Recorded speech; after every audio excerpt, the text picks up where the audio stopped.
રાજકોટના નાકરાવાડીમાં નમકીન ફેક્ટરીમાં આગ લાગી તો કુલ કેબિનેટ ફૂડ ઇન્ડિયા વેફર્સ કંપનીમાં આગ લાગી। કુવાડવા નજીક કંપનીના કારખાનામાં આગને કારણે ધુમાડાના ગોટે ગોટા જોવા મળી રહ્યા છે।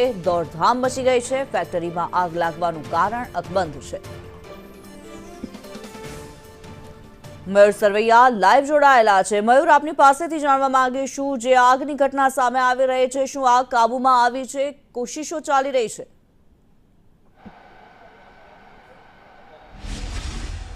બિલકુલ કિન્નરી, આગળનો જે ભાગ આવેલો છે જે કંપનીનો કેબિઝેટનો, તેમાં આગ જે કાબૂમાં આવી હોવાનું સામે આવી રહ્યું છે, પરંતુ પાછળનો જે ભાગ જે ખાદ્ય તેલનો જથ્થો રાખવામાં આવતો હતો ત્યાં હજુ આગ જે છે તે અકબંધ હોવાનું સામે આવી રહ્યું છે। પરંતુ પ્રાથમિક તારણ જે છે તે સામે આવી નથી રહ્યું કે આગ કયા કારણોસર લાગી હતી। આપ જે પ્રકારે દ્રશ્યો જોઈ રહ્યા છો કે ફાયરની અલગ અલગ ટીમ જે છે તેમના દ્વારા આગને કાબૂમાં લેવાના પ્રયાસ જે છે તે અત્યારે કરવામાં આવી રહ્યા છે। અહીંયા જે કર્મચારીઓ જે છે તેમની સાથે વાત કરીશું। શું કહેશો, કઈ રીતે આખી આગ લાગી હતી? કેટલા વાગે તમને ફાયરનો કોલ મળ્યો?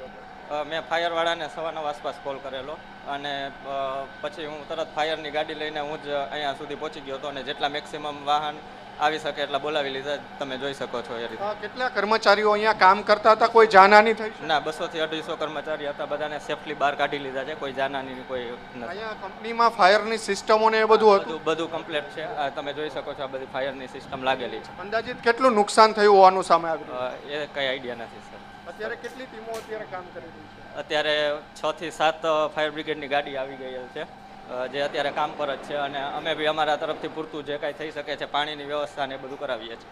આગની શરૂઆત ક્યાંથી થઈ હતી કે એવું કંઈ સામે આવ્યું? નહીં, હજી કાંઈ મને જાણ નથી। હું એ સમયે રસ્તામાં હતો અને મને કોલ આવ્યો એટલે હું તરત જ નીકળી ગયો હતો।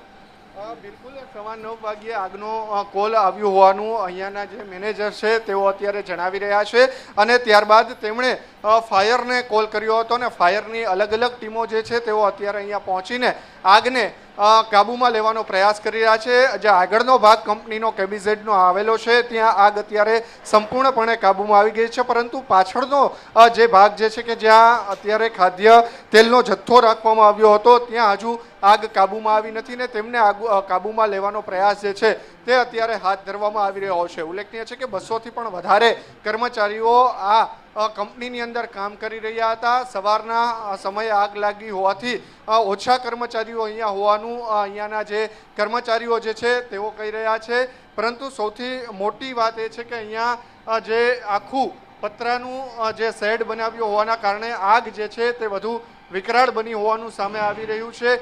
ફાયર જેની ટીમો જે છે તેઓ અત્યારે સતત પાછળના ભાગની અંદર પાણીનો મારો ચલાવી અને આગને કાબૂમાં લેવાનો પ્રયાસ જે છે તે કરી રહ્યા છે। 5 જેટલા ફાયર ફાઇટર જે છે તે છેલ્લા 1 કલાકથી અહીંયા આગને કાબૂમાં લેવા માટે પ્રયાસ કરી રહ્યા છે। હજુ પણ 2 કલાક જેટલો સમય આગને કાબૂમાં લેતા લાગે તેવી પરિસ્થિતિ જે છે તે અત્યારે જોવા મળી રહી છે। અત્યારે એમ્બ્યુલન્સ એટલે કે 108ની ટીમ જે છે તેને પણ તૈનાત કરી દેવામાં આવી છે। સ્થાનિક પોલીસની ટીમ જે છે તે પણ અત્યારે અહીંયા આવી પહોંચી છે અને આજુબાજુનો જે વિસ્તાર જે છે તેમાં જે લોકો જે છે તે આગના કારણે અહીંયા ન આવવા માટે તેમને પણ અત્યારે પોલીસ જે છે તેમના દ્વારા અપીલ કરવામાં આવી રહી છે। પરંતુ સૌથી મોટો પ્રશ્ન એ છે કે પતરાનું બાંધકામ હોવાના કારણે આગ જે છે તે આખા યુનિટની અંદર પ્રસરી છે અને કોઈ જાનહાનિના હાલ સમાચાર નથી, પરંતુ નુકસાન જે છે તે કરોડોનું થયું હોવાનું સામે આવી રહ્યું છે। જી, ધન્યવાદ મયુર આ માહિતી માટે।